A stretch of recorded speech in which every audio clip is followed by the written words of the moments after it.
लेकिन trigonometric functions की derivation में सबसे पहली बात आपको ये याद रखनी चाहिए कि साइन एक्स और कॉज एक्स इन दोनों का पेयर है। ठीक है।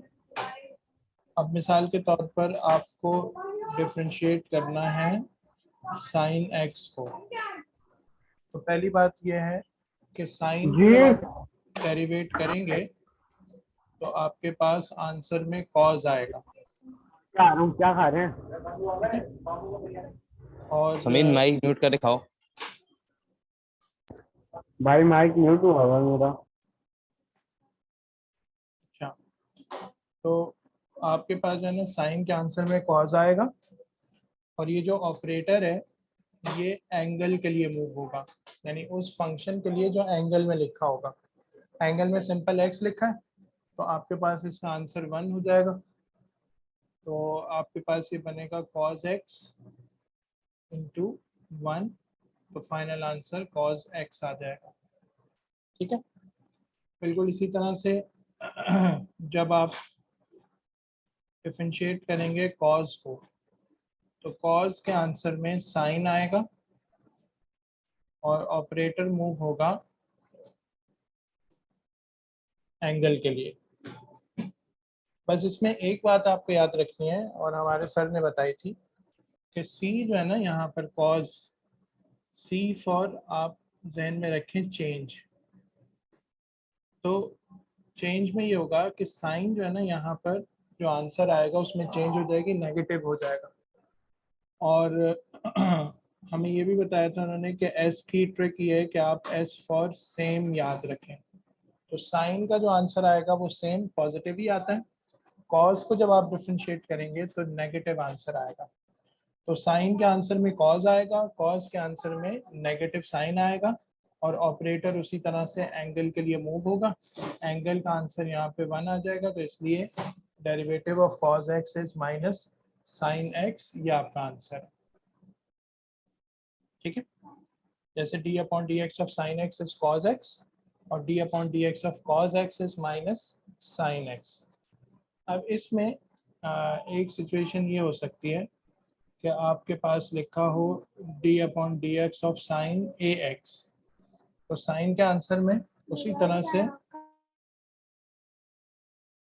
साइन के आंसर में आएगा कॉस, एंगल वही सेम रहेगा, लेकिन उसके साथ प्रोडक्ट में डेरिवेटिव का जो फंक्शन है ये मूव होगा, ऑपरेटर मूव होगा एंगल के लिए। सही है। तो इसका जो आंसर बनेगा ए एक्स का, वो ए बनेगा। उसको फिर आप यूं करके लिख सकते हैं कि a times cos A x. इसी तरह से अब मैं डायरेक्ट अगर आंसर लिखूं, ये cos a स्क्वायर x क्यों हो जाएगा? नहीं, क्यों होगा ए स्क्वायर एक्स? एक ए एंगल में है और एक ए अलग है, ओके। तो एंगल वाले उससे मल्टीप्लाई नहीं हो सकता। तो यहाँ पर एक तो आएगा कॉस के आंसर में साइन, दूसरा नेगेटिव, और तीसरा जो एंगल है ना उसका डेरिवेटिव शुरू में आ जाएगा, तो माइनस ए साइन ए एक्स, ये कॉस ए एक्स की डेरिवेटिव का, उसके डेरिवेटिव का आंसर हो जाएगा। ठीक है। इसी तरह से तीसरी चीज वो ये कि जब आप tan को डिफरेंशिएट करेंगे तो आपके पास सीकेंट स्क्वायर x आएगा, और ऑपरेटर उसी तरह से एंगल के लिए मूव होगा। अब ये कैसे आता है, उसके लिए आप tan को चेंज करते हैं साइन अपॉन कॉस में, कोशेंट रूल यूज करते हैं, सिंप्लीफाई करते हैं, तो आपके पास सीकेंट स्क्वायर x आंसर में आता है। तो बेसिकली ये कोई नया या अलग से फॉर्मूला नहीं है, बस ये एक शॉर्टकट है, और दो जो बेसिक फॉर्मूले ना साइन और कॉस के यूज वही होते हैं। तो इसी तरह आप इसको देख लें, अगर इसके साथ लिखा हो tan ए एक्स, तो आपके पास आंसर में सीकेंट स्क्वायर ए एक्स आएगा, और एंगल का जो डेरिवेटिव होगा वो शुरू में एज अ कोफिशिएंट आपके पास यहाँ पर आ जाएगा, यानी ऑपरेटर पहले ट्रिग्नोमेट्रिक फंक्शन पे अप्लाई होगा और फिर एंगल के लिए मूव होगा। चलें अब जरा देखें, यहाँ पे कह रहे हैं कि differentiate with respect to x. इसमें जो 2 है साइन से पहले वो कोफिशिएंट है, उसको आप अलग करेंगे, ऑपरेटर को लिखेंगे साइन के साथ। अब ऑपरेटर जो है ना वो पहले फंक्शन पे अप्लाई होगा साइन पे, तो आंसर cos x आएगा। फिर ऑपरेटर मूव होगा x के लिए, तो d upon d x of x 1 होता है, तो आपके पास सिंपली 1 आंसर आ जाएगा। तो 2 cos x इसका आंसर बनेगा। पार्ट बी में आपके पास प्रोडक्ट रूल यूज होगा। ये आपके पास u है, ये आपके पास v है। सबसे पहले आपने u को एज इट इज रखा, ऑपरेटर को v के साथ लिखा, फिर v को एज इट इज रखा और ऑपरेटर को u के साथ लिखा। तो जब ऑपरेटर cos पे अप्लाई होगा तो आंसर में माइनस साइन x आएगा, और जब ऑपरेटर एंगल यानी x के लिए मूव होगा तो आंसर 1 आ जाएगा। तो minus x times sign x ये इसका आंसर होगा, प्लस cos x आ जाएगा क्योंकि d upon d x of x 1 होता है। अब ये थर्ड वाला फंक्शन है, इसके अंदर आप देख सकते हैं कोशेंट रूल यूज होगा। सही है, ये असल में u अपॉन v की फॉर्म है। तो सबसे पहले v पे स्क्वायर हो गया, तो x square x raise to 4 बन गया। v as it is, operator apply होगा u पे, फिर minus u as it is, operator apply होगा v पे। तो tan x के आंसर में सीकेंट स्क्वायर x आएगा, एंगल में सिर्फ x है तो उसका आंसर 1 हो जाएगा। और फिर एक्स स्क्वायर का आंसर 2x आएगा, और आप फिर x को कॉमन लेकर यहाँ पर नीचे वाले x से सिंप्लीफाई कर देंगे तो ये आपका फाइनल आंसर बन जाएगा। हाँ, अब ये देखें, ये वो बाइनोमियल वाली फॉर्म है जो हम इससे पहले पढ़ चुके हैं। ठीक है, और वो ये था कि मिसाल के तौर पर अगर आपके पास लिखा हो ना d upon d x of a x plus b whole raise to 5, तो सबसे पहले ये होता है कि ऑपरेटर ना इस पावर पे अप्लाई होता है, तो पावर कोफिशिएंट बन जाती है, पावर में से 1 सब्ट्रैक्ट हो जाता है, और फिर ऑपरेटर इस बेस के लिए मूव होता है। तो इसके साथ d upon d x move हो जाएगा ए एक्स प्लस बी के लिए, तो आंसर सिंपल a आ जाएगा। उसी तरह से यहाँ पर पावर पहले इस ऑपरेटर पहले इस पावर पे अप्लाई होगा, तो पावर कोफिशिएंट बनी, पावर में से 1 सब्ट्रैक्ट हुआ, और फिर ऑपरेटर मूव हुआ। ठीक है, यहाँ पर असल में ऑपरेटर मूव हुआ इस बेस के लिए, जिसमें लिखा हुआ है 3 + 2 साइन x। अब ऑपरेटर जब 3 पे अप्लाई होगा तो 0 आ जाएगा, साइन x पे अप्लाई होगा तो 2 टाइम्स cos x आ जाएगा, वो यहाँ पे लिखा हुआ है। और फिर आप इसको रीअरेंज करके लिख लें तो ये आपका फाइनल आंसर बन जाएगा। ठीक है, अच्छा, अगली वाली बात मैं आपको पहले ही बता चुका हूँ, अगर साइन के एंगल में ax हो या x प्लस बी हो तो आप एंगल के लिए ऑपरेटर को अलग से मूव करके उसे सिंप्लीफाई कर लेते हैं। तो अब देखें, जैसे 2 टाइम्स साइन 3x है, तो d upon d x of sign 3x में cos 3x आंसर आया, और ऑपरेटर 3x के लिए मूव होगा तो आंसर 3 आ जाएगा।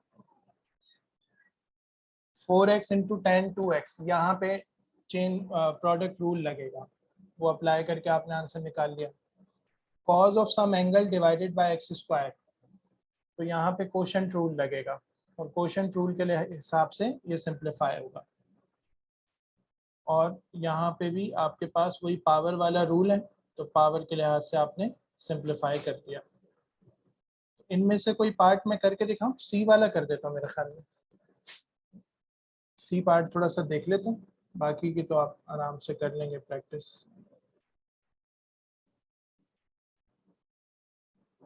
जी, तो इसमें लिखा हुआ है फंक्शन cos 2x - x - 5 - 4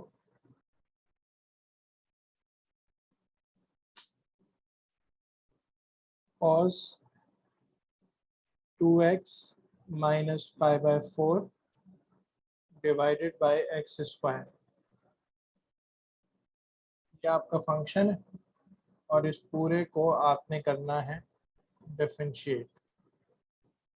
ठीक है, अब सबसे पहले हम यहाँ पर product rule apply, quotient rule apply करेंगे। कोशेंट रूल ये कहता है कि नीचे आना चाहिए v स्क्वायर, ऊपर आना चाहिए v, और उसके साथ आना चाहिए v डैश यानी v का डेरिवेटिव। सबसे पहले यहाँ पर डिनोमिनेटर का स्क्वायर हो जाएगा, फिर डिनोमिनेटर एज इट इज आएगा, ऑपरेटर अप्लाई होगा न्यूमरेटर यानी cos 2x - π/4 पे, minus cos as it is आएगा, और ऑपरेटर अप्लाई हो जाएगा डिनोमिनेटर यानी एक्स स्क्वायर वाली टर्म पे। ठीक है, अच्छा जी, अब नेक्स्ट स्टेप में देखें। डिनोमिनेटर में आपके पास आ जाएगा x raise to 4 x square times, operator को कॉस पे अप्लाई कर दें तो आपके पास आएगा minus sine with the same angle, और साथ साथ आप ऑपरेटर को मूव करेंगे एंगल के लिए। एंगल में लिखा हुआ है 2x minus pi by 4 minus cos as it is, और 2x आंसर आ जाएगा जब आप d upon d x x square पे अप्लाई करेंगे। ओके, नेक्स्ट आपके पास यहाँ पर x रेज टू 4 डिनोमिनेटर में एज इट इज, यहाँ पर आ गया minus x square times sine 2x minus pi by 4। अच्छा, अब देखें ऑपरेटर जब 2x पे अप्लाई होगा तो आंसर आ जाएगा 2, और माइनस पाई बाय 4 पे जब अप्लाई होगा तो इसमें कोई वेरिएबल नहीं है, ये कांस्टेंट है, तो इसका आंसर 0 हो जाएगा। इसी तरह यहाँ पर 2x times cos 2x minus pi by 4, यह आपकी सेकेंड टर्म हो गई। अब आप दोनों में से कुछ कॉमन निकाल सकते हैं ताकि सिंप्लीफाई कर लें।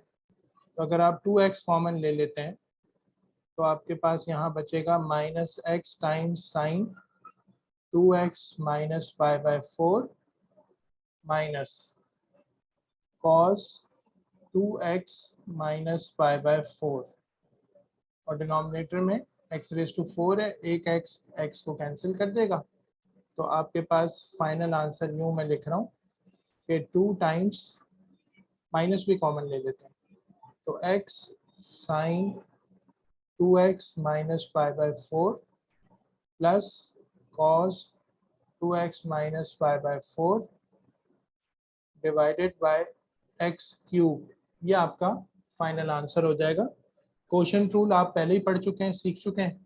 अब उसमें एक नई चीज़ ये है कि जब ट्रिग्नोमेट्रिक फंक्शन अपीयर होगा तो आप क्या करेंगे, बस ये एक नई चीज़ है, बाकी सब कुछ वही पुरानी चीज़ें जो प्रोडक्ट और क्वोशंट रूल में आप पढ़ चुके हैं।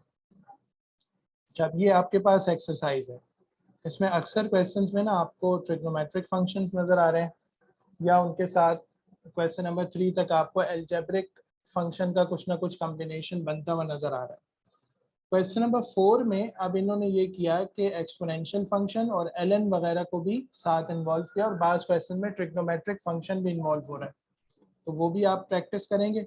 और बाकी फिर वही है कि कर्व की इक्वेशंस गिवन होंगी, आपको ग्रेडियंट फाइंड करना होगा, और उसके लिए फिर आप डिफरेंशिएशन वाले काम को यूज़ करेंगे।